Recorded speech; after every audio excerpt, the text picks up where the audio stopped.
I wrote No Logo based on a hunch.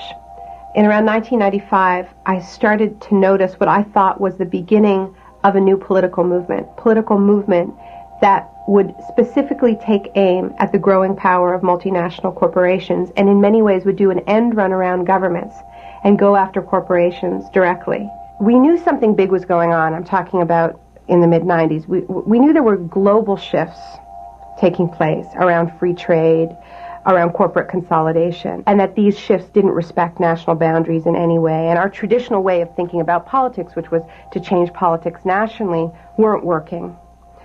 And yet we didn't have the intellectual tools to even imagine this thing called globalization. And frankly, there was a lot of anger directed at multinationals like Nike, Monsanto, Shell, McDonald's. What I wanted to understand was why.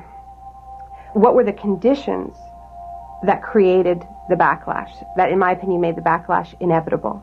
And also what liberated this generation of young people to be so bold as to go after multinationals directly? What my research brought me to was this seemingly innocuous idea that had gripped the corporate world and had sort of, at this point, was not seen as a political phenomenon, but was just seen as kind of management babble. You would really only be paying attention to it if you read business magazines and books about how to make $1 million.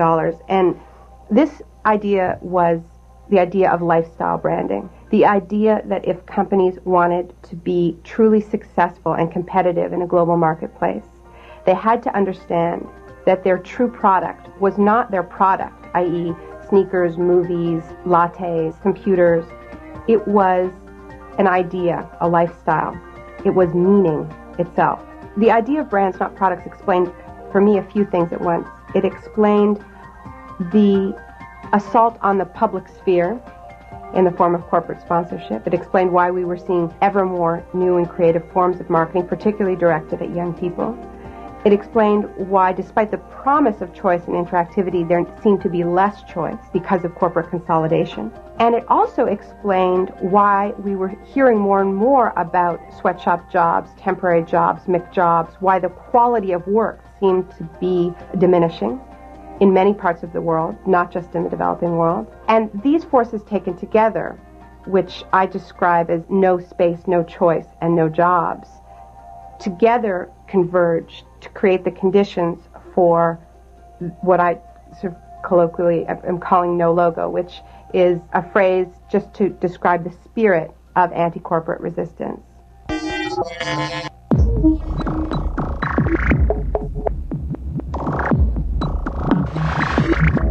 The process of branding, in its simplest form, is just the process of marking a product with a consistent logo, image, mascot, that sends a message to the consumer. A message of consistency, a message of quality. This process became really important with the advent of mass industrialization, when goods were being produced in factories, and mass transport. Because what that meant is that all kinds of products that people used to buy from a local shopkeeper or a local farmer who they had a relationship with locally were now coming off of trains, trucks, and out of factories. And this was quite actually scary at the turn of the century, because the relationship of trust that you had with that shopkeeper or with that farmer when it was just spooned out of the barrel or scooped out of the barrel was now subverted by these goods coming from far away, being produced in anonymous factories. So the original brands were comforting logos that were often people, like Quaker Oats or Aunt Jemima, that were essentially surrogate relationships. It was like, okay, you're not buying it from the local shopkeeper, you're not buying it from the local farmer, but here is this image that you can relate to. You can form a personal relationship, albeit a fake personal relationship with this mascot, with this figure. But the message was, you can trust it as much as you would trust it if you actually had a real relationship. How did we get from this fairly simple role of the brand, of the Aunt Jemima, the Quaker Oats, to these brand tribes that we have now, where we almost follow brands like we would follow rock stars? We organize ourselves into brand tribes. We are a Nike type of person or a Tommy Hilfiger type of person. How did that happen? There were a handful of brands that understood that marketing could play a larger role than simply branding their product as a mark of quality. They understood that they could sell ideas, that they could sell lifestyles.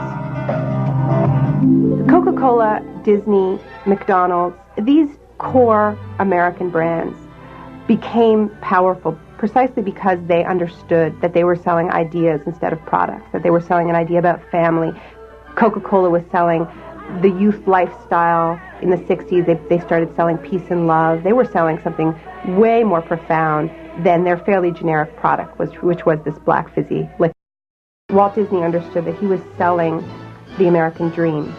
He was selling a nostalgic vision of the small-time American town that people felt sad about. They felt that it had disappeared.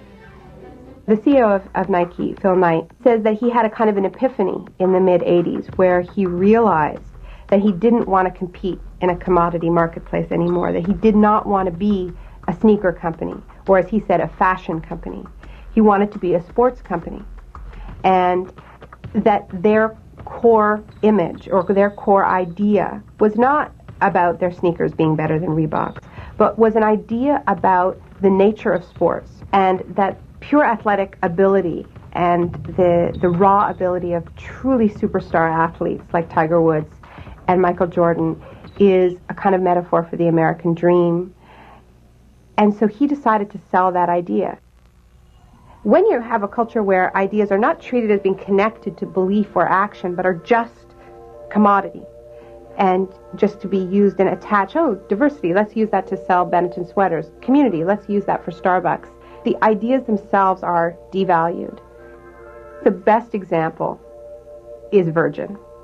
What's significant about Virgin is that they are so clearly not selling a product.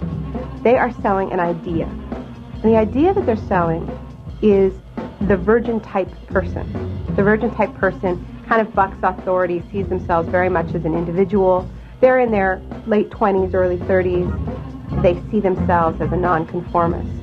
Richard Branson, the CEO of Virgin, understood the power of that idea. What he understood is how many people see themselves as rebels. And he found a way to mass produce the desire for individuality. It's quite a feat.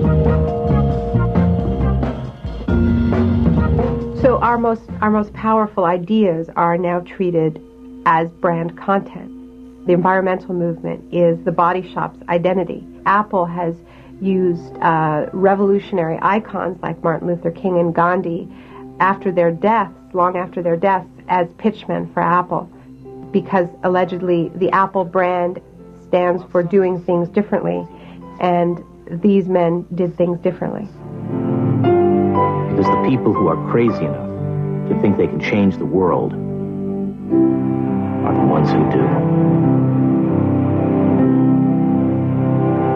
Diesel markets to a very self-conscious, ironic consumer. That's their brand identity. Everything is done with a kind of nudge and a wink. IKEA's brand identity, they claim, is democracy, because you can put together your furniture on your own. So you can really be an architect of your own destiny. So our most powerful ideas as citizens, democracy, revolution, these are now mere brand content. There were many of these brand epiphanies where Starbucks would announce, Starbucks is not a coffee company. It is a community company. It is about the idea of the third place, which is not home and not work, but rather a place where people gather. And a lot of these brand epiphanies had a kind of quasi-anthropological approach, where what they were trying to identify was nothing to do with the product itself, but had to do with what consumers were thinking and experiencing while they were consuming the product. Car companies realized that for a lot of young people, what they love most about cars doesn't have that much to do with whatever new feature they had put on. They loved the act of listening to music with their friends in the car, road trips. That was the most thrilling thing that you could do in a car. So car commercials started saying very, very little about the features in any given car, but would just show a group of beautiful 20-somethings in the car, bopping up and down and singing like crazy. You consuming this product is being sold back to you.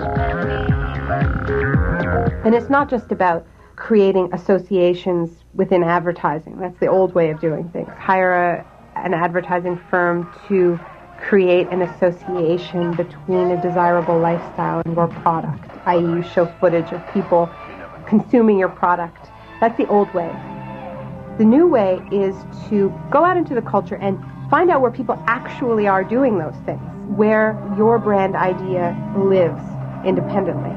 And then what you try to do is you try to merge with it, or you try to buy it, you try to own it. If your brand identity has to do with the spirit of rock and roll, in the case of Tommy Hilfiger, then what you try to do is you try, through many different ways at once, to merge with that spirit. Through sponsoring, first by starting to sponsor concerts, then by getting musicians like the Rolling Stones or Sheryl Crow to sign deals to only wear your clothing. Then you get them in your ads. Then you start buying music festivals outright. So you have the bands kind of performing in your ad. Then your ads don't even need those rock stars anymore, because you are a rock star. Like the goal is not to sponsor them, but to grab their energy and their identity so that you exist, your brand has the same cultural role as the rock star. You have followers of your own. You are the star, as opposed to sponsoring somebody else's star. But Tommy Hilfiger wasn't the first company to put the logo on the outside of the clothing as opposed to on the inside of the collar. Lacoste and Polo had been doing that for a couple of decades. But there was a difference in scale, because it wasn't like the little alligator in the corner. It was the human-sized billboard, or almost like a walking, talking Tommy Hilfiger doll. And the measure of a successful brand, more and more, is not whether it's truly a mark of quality on a product, but how well it stretches. You know, if it's a successful cola, can it also be a line of clothing? If it's a line of clothing, can it be a house paint? If it's a coffee chain, can it be a magazine? And so more and more what you have is this stratosphere of the super brand, where everyone is everything, and these are kind of imperial powers that are constantly pushing against their own boundaries and saying, no, we're not just a clothing company. We can be a music company. And we're not just a music company. We can have our own planes. So you have this stratosphere of warring mega brands that want to be everywhere and be everything. Because Disney has been at this for so much longer than most companies, they have gone further.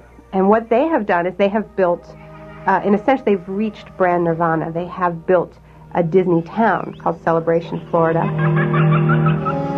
Have you been dreaming of going back to those days gone by? Well, welcome to your dream come true. Welcome home to Celebration, Florida. It's not about just going there on your vacation or extending a fantasy from a film of just a little bit longer. You can live your whole life inside the brand. And that's what thousands of families have done. They've packed up the kids and moved into the Disney brand full time. They send their kids to the Disney school, and they elect representatives to the Disney Council. So it's a fully privatized life. What's interesting about the world's first branded town is that there are no brands there. If you go to Celebration, Florida, you will see not a franchise, no McDonald's.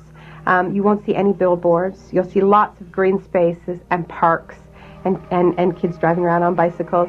And Disney says that this is because they built Celebration, Florida as a monument to the ideal of the American town of public space Public space is a big part of that.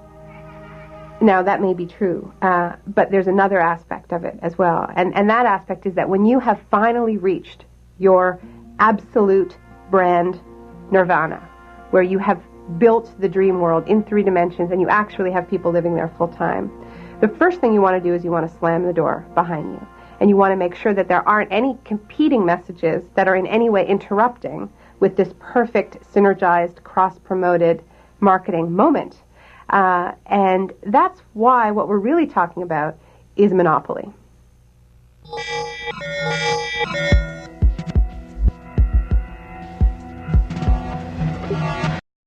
People often say about advertising, well, why don't you just turn it off? But in many of these cases, the point is that you don't have the choice whether or not to turn it off. I'm sick.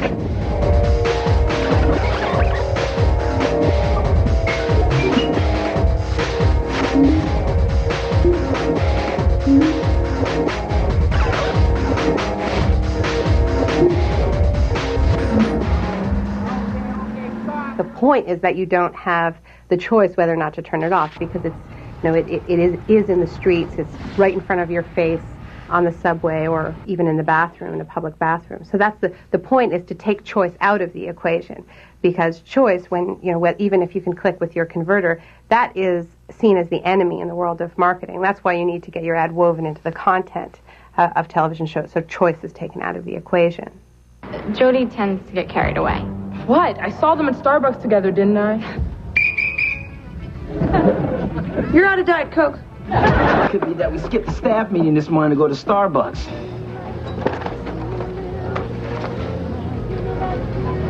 Very nice. What about that cutie that you met at Banana Republic? She came. It smells like dog everywhere to go, man. This is business. It needs to be done properly and legally. It's a standard lease form, Taylor. I bought it at Office Depot. You can do anything in a Kmart. You can fill up on sugary snacks. You can catch up on your dental hygiene. In fact, I'm starting to like this idea so much I may never leave. Because this store is perfect just the way it is. Don't change a thing. Because the power of marketing is always the power of getting someone's attention. And let's face it, it's hard to get our attention. We are literally bombarded with images and with interruptions in our daily lives. So the ante is constantly being raised. And, advertisers constantly have to come up with new and more creative ways to get our attention. Patrick Dorey has invented a machine that creates a beach blanket of advertising right in the sand. In this case, for Skippy peanut butter. Right now, approximately, on this 1/2 mile stretch, are approximately 5,000 impressions of Skippy peanut butter jars. This marks the beginning of the commercial development of the moon, and we suspect we know where it will end as well.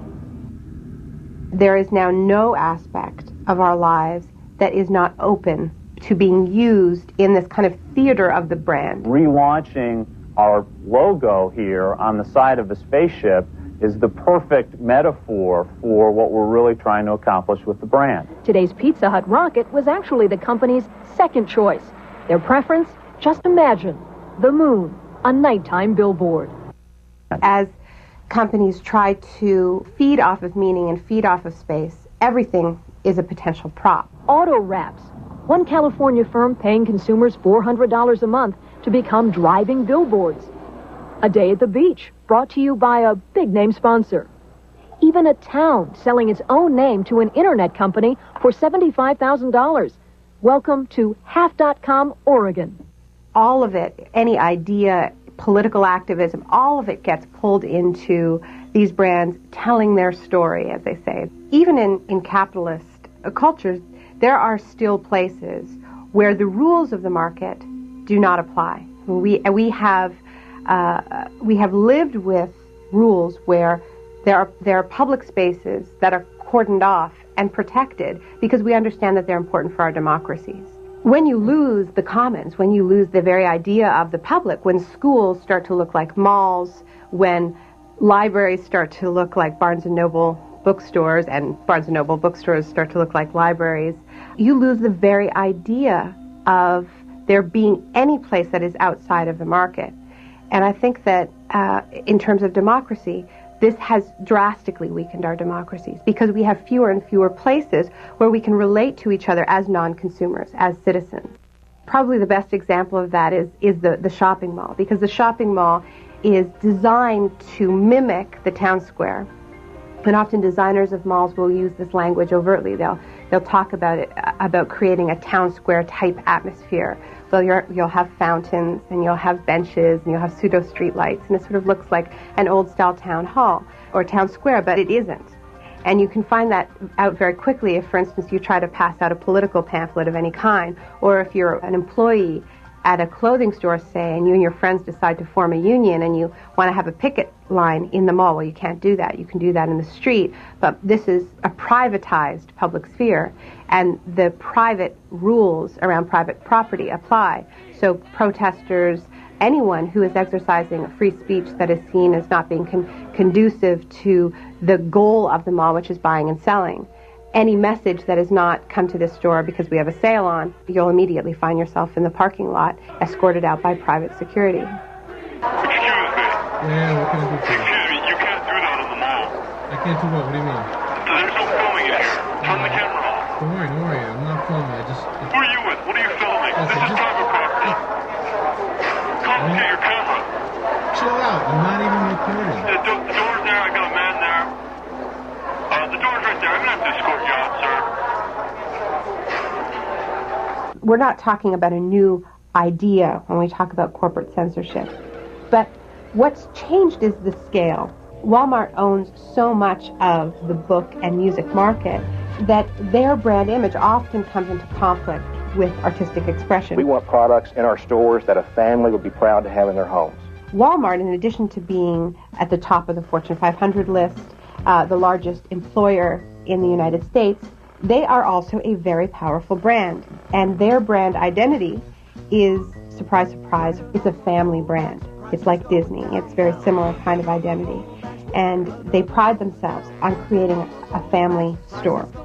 Now, this doesn't have to do with the values of the company. It has to do with a marketing strategy where by identifying themselves as a family store, they are able to attract the entire family. You know, dad can go buy power drills and guns, and mom can shop for clothes, and the kids can buy video games and magazines. So their strategy of being a family store obviously is what has contributed to their incredible profitability. But part of what that means is that their brand identity as a family outlet clashes over and over and over again with artistic expression. There have been many cases where they have decided that the lyrics in a rap CD or the art on the cover or the image on the cover of a magazine doesn't fit the Walmart image. Now, on one level, you can just say, well, that's their right. It's a private company. They've got a right to decide what's on their shelves. But the difference is this incredible difference in scale, because what that means to the record company or the magazine is that they've just written off 30% of their sales. And they're not going to accept that. So they reissue the CD. And they also internalize Walmart's aesthetic and Walmart's brand values when they think about which artists to sign and when they think about what culture they're going to put out there in the first place. So there's a kind of preemptive censorship that we never even hear about. I mean, we'll hear about something if it gets yanked off the shelves, but what we don't hear about is the censorship behind the scenes and the preemptive and second-guessing censorship that takes place, that is silent censorship.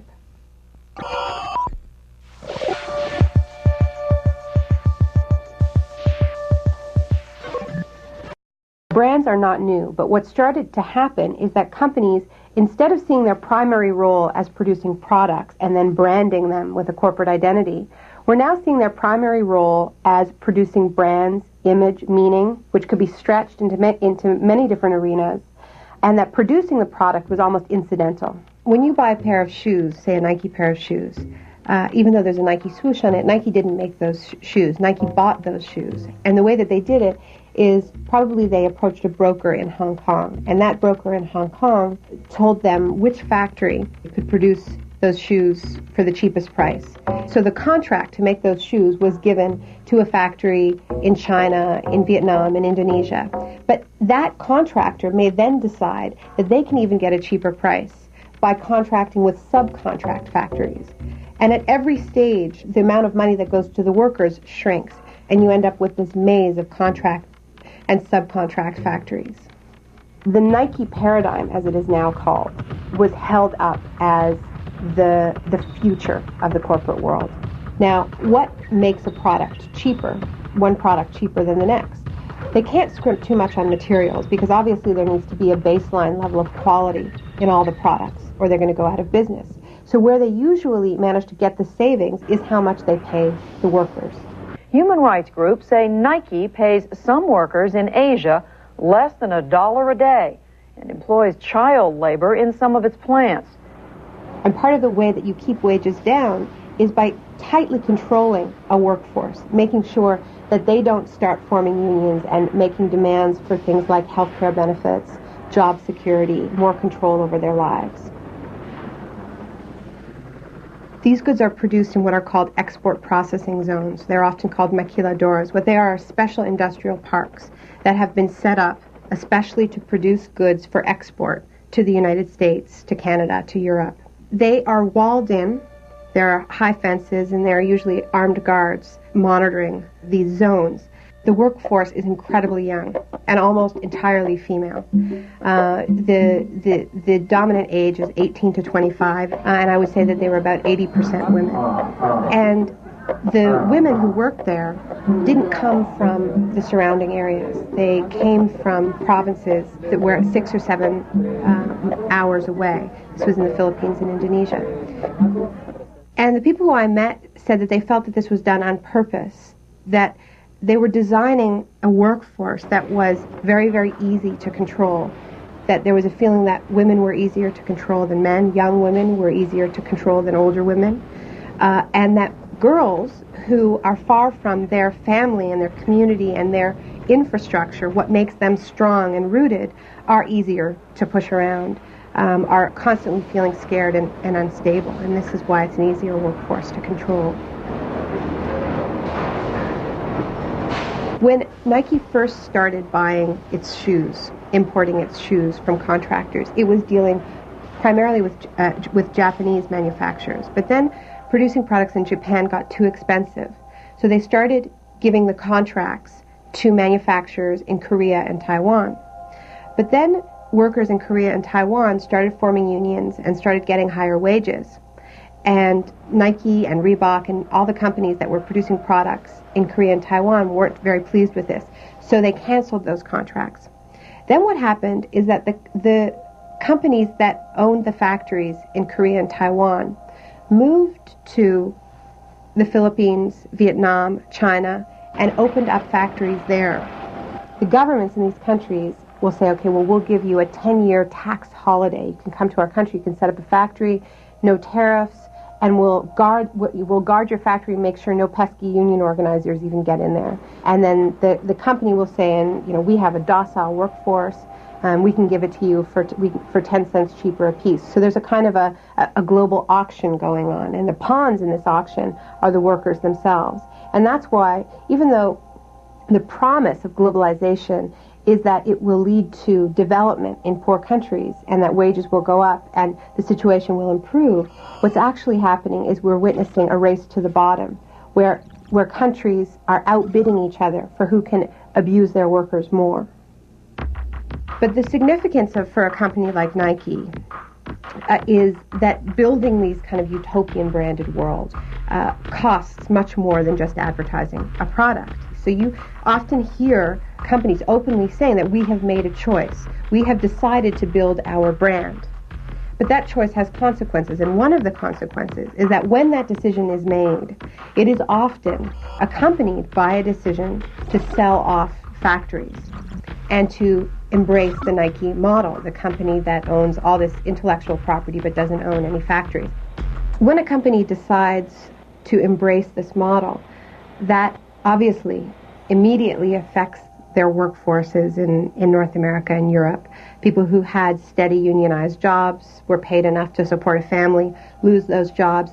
Cutting 6,000 jobs. Now unemployed. Lost another 42,000 jobs. Cutting 11,500 other jobs from factories across the South to plants overseas, where labor is cheaper. The communities that were built around a factory that depended on these factories are often gutted. And the jobs that often come to replace these manufacturing jobs are these new economy jobs that are often service sector jobs.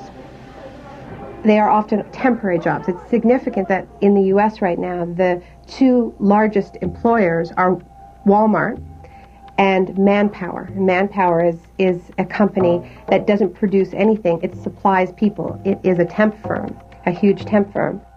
They have a roster of temporary workers that they offer to companies on short term. If you need to move it, clean it, cater it, build it up or tear it down, and you'll get all the help you need. The service sector jobs are often also short-term jobs, and we hear the term MIC job used to describe people who sell the products for these mega brands like Walmart, The Gap, Nike. And there's a feeling that somehow they are not real jobs. And by real job, I mean the kind of job that would have benefits, that would have some measure of security, that an adult would have, that they would be able to support kids with. In fact, there's been a kind of a campaign to see these jobs, these mall jobs, these service sector jobs that have largely replaced manufacturing jobs for the working class in the United States, a campaign to see those jobs as almost jobs with training wheels on, not real jobs. You often hear, well, I know it's kind of lousy working at McDonald's and you don't have any control over your shift and your manager doesn't respect you. And there are all these crazy rules about how you can't talk to your coworkers, but it's good experience. It's good experience for some real job down the road. I'm Carol Martin, and this is my McDonald's. And it strikes me that this is quite a feat on the part of these extraordinarily rich multinational corporations, that they have convinced us, and we have largely accepted this logic, that the jobs that they create should not be held to the same standards as so-called real jobs.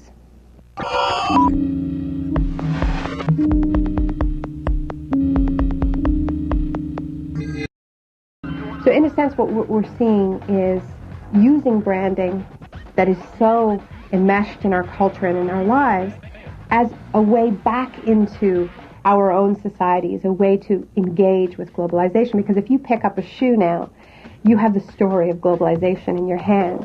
You have leather that was maybe produced in Argentina, shipped to the Philippines, produced by a Korean subcontractor that went through a Hong Kong broker that was dealing with a company in Oregon. So you're looking at this thing, and if you can deconstruct it, if you can trace all the components through the global economy, and not only that, but find out how much that company that's selling you that shoe spent on advertising last year, and how much money they paid a superstar athlete to sponsor them, then you have the disparities of the global economy in miniature, the winners and the losers. What we've seen in the past 6 years is an explosion of brand-based investigative activism, where you have campaigners that have peeled or looked behind the brand, peeled away the facade to see how the goods are produced. There are labor groups in the United States that have sponsored tours of Nike workers, of Gap workers, going to U.S. campuses, to community centers, to tell people how their products are produced. Hola, mi nombre es Kenia y vengo desde la República Dominicana para que ustedes sepan cómo nosotros sacrificamos nuestros futuros para que ustedes se pongan estas gorras. Hello, my name is Kenya. I come from the Dominican Republic, and I come here so that you may know that we are sacrificing our life so that you can wear these hats. And of course, this is very uncomfortable for these companies, because even though they are the engines of globalization, they don't really believe in globalization, not this kind of globalization, right? I mean, their whole system depends on the world of production and the world of consumption staying safely apart, and there not being this connection at the grassroots where we learn the secrets behind our shiny, perfect, airbrushed global world. So now these brands have become, in many ways, the most visible targets of globalization, so much so that whenever you see a protest, during a protest, there'll be a line of riot cops guarding the Starbucks, guarding the Gap, guarding the McDonald's. And this strikes me as tremendously symbolic, somehow, that they're guarding the facade, the entry point into the world of globalization. And what this activism is doing is it's putting them together. And it's going to the shiny facade of the brand outside the mall, outside the superstore, and saying, we know how your products are produced. That's what these campaigns do. They make globalization real. They say it's about the food that you eat. It's about the clothes that you wear. It's about the toys you buy your kids. I'm often asked, so what do we buy? How can we shop ethically in this context? And the truth is that it's very, very hard to do. You can't go to the average mall and go to the ethical section and buy products that you know are produced under ethical conditions. The truth is that there is no way to change the world through shopping, but you can actually work on a few different levels at once. You can work as an individual by supporting businesses that are making an effort to produce their goods under ethical conditions. You can also buy in bulk as a school in ways that have a positive effect on an industry. But I think more importantly than that, I think that you can be part of this global movement that is really about creating more ethical conditions of trade, fair trade as opposed to simply free trade. So if you keep following the logo still further, you end up inevitably on the doorsteps of the World Trade Organization, at the World Bank, at the International Monetary Fund. You end up on the doorsteps of the institutions that are writing the rules of global trade. What these institutions believe, people at the World Bank, the International Monetary Fund, the World Trade Organization, what they honestly believe is that what's good for business, what's good for large corporations, will be good for all of us eventually. So that when we write the rules for trade, we should write rules that are in the interests of these large corporations. Because if we do that, if we make the conditions good enough for them, then eventually we will all reap the benefits in terms of jobs, even in terms of the environment. What do we want? Fair trade! What do we want? What we're hearing most forcefully on the streets is not an anti-trade message or an anti-globalization message, but a rejection of the logic that what's good for corporations will be good for everyone, and that we should take a spectatorship approach to our own democracy, that we should just watch and wait.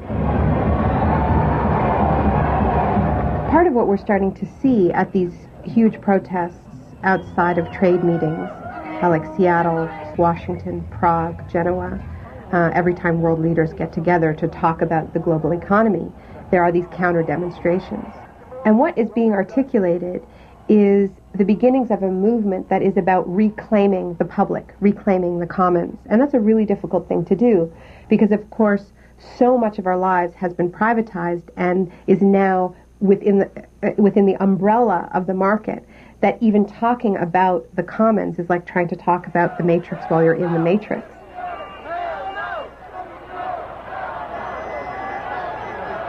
During these protests, one of the slogans on the street is, "The world is not for sale."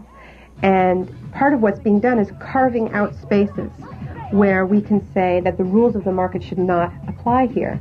What we're seeing is an explosion of activism that is about reclaiming the public, reclaiming the commons. And this is taking many forms. One form might be culture jamming, ad busting, or billboard liberation, where you have groups of activists that are forcing a dialogue where there is only a monologue on the street. So that might mean climbing up on a billboard and placing your own message over a commercial message, hacking into that message and parodying it, or sending a message about how the product that's being advertised is produced, or where it's produced and under what conditions. Somebody hijacked the sports shoe company's website. Instead of the Nike logo, web surfers found a message apparently placed by hijackers, hackers that is, in Australia, protesting world trade policy. So we're seeing more and more direct action. I think that there's a new impatience out there, that people aren't waiting to be granted rights that are already ours, that are already enshrined in law. And if the market isn't providing in the much promised trickle-down, if it isn't providing for people, then people have to take action in order to meet their basic needs, and in fact have a right to. And even if they face repression from the police in so doing, they are behaving ethically, and they are behaving as citizens. And that's where the debate about globalization really is at. It's not about saying I'm for or against trade, or I'm for or against this institution. It's about democracy. It's about people's rights to be authors of their own destiny, to control and have a say in controlling our shared public resources.